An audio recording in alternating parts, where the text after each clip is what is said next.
আজকে দেখাচ্ছি আমি নিরামিষ ফুলকপির ডালনা। তার জন্য ফুলকপি, আলু আর টমেটো নিয়ে নিয়েছি। ফুলকপিটা একটু গরম জলে ধুয়ে নিয়েছি। 1 চামচ দিচ্ছি, বড় চামচের 1 চামচ টক দই, 1 চামচ দিলাম আদা বাটা, আর দিচ্ছি ধনে গুঁড়ো 1 চামচ আর জিরে গুঁড়ো 1 চামচ, লঙ্কা গুঁড়ো দিলাম 1 চামচ, আর দিলাম 1 চামচ চিনি দিয়ে মশলাটাকে আমি ভালো করে রেখে দিলাম মাখিয়ে। এরপরে কড়া বসিয়ে দিয়েছি। কড়াই একটু তেল দিয়ে দিলাম, দিয়ে আমি যেটা গরম জলে ধুয়ে কপিটা রেখেছিলাম কপিটা দিয়ে দিলাম।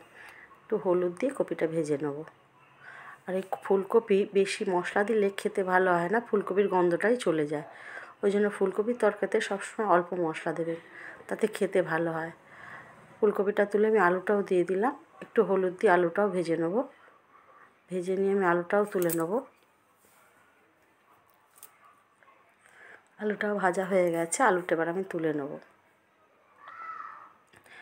এরপরে কড়াই বসিয়ে দিয়ে আমি তেল দিয়ে ওর মধ্যে দেবো 1 চামচ জিরে ফোড়ন, আর দেবো 2টো তেজপাতা। একটু ভাজা ভাজা হয়ে যাবে, একটা গোটা টমেটো কুচি দিয়ে দিলাম। দিয়ে একটু নাড়াচাড়া করে ওর মধ্যে একটু নুন দিয়ে দেবো, দিলে টমেটোটা গলে যাবে, তাড়াতাড়ি নরম হয়ে যাবে। এবার আমি যে মশলাটা করে রেখেছিলাম আর খুব সামান্য একটু হলুদ দিলাম, ওই মশলাটা এবার দিয়ে দিলাম। খুব ভালো করে আমি কষিয়ে নেবো। তেল ছেড়ে এসেছে, একটু জল দিয়ে আর একটু ভালো করে কষিয়ে নিয়ে আমি তেল ছেড়ে আসবে যে মশলাটা গুলে রেখেছিলাম ওই বাটির জল দিয়ে দিলাম, দিয়ে আলুগুলো এবার ঢেলে দিলাম। খুব ভালো করে এটাকে আমি কষিয়ে নেবো। কষিয়ে নেবার কপিগুলোও দিয়ে দেবো। এটা এইভাবে করে দেখবেন, এটা খেতে খুব ভালো হয়, খুব টেস্টি হয় খেতে। এরপরে কষা হয়ে গেলে আমি এর মধ্যে জল দিয়ে দেবো। জল দিয়ে এবার ঢাকা দিয়ে দেবো।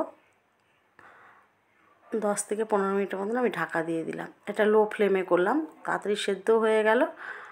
আর লো ফ্লেমে করলে এটা ঘেটেও যাবে না কপিগুলো। 1 চামচ গরম মশলা দিয়ে দিলাম আর 1 চামচ ঘি। হয়ে গেছে আমার কপির ডালনা। এবার নামিয়ে সার্ভ করে দেবো। ভালো লাগলে লাইক করবেন, শেয়ার করবেন, কমেন্টসে জানাবেন ভালো লাগলো কি না, সাবস্ক্রাইব করবেন। আমার হয়ে গেছে নিরামিষ কপির ডালনা।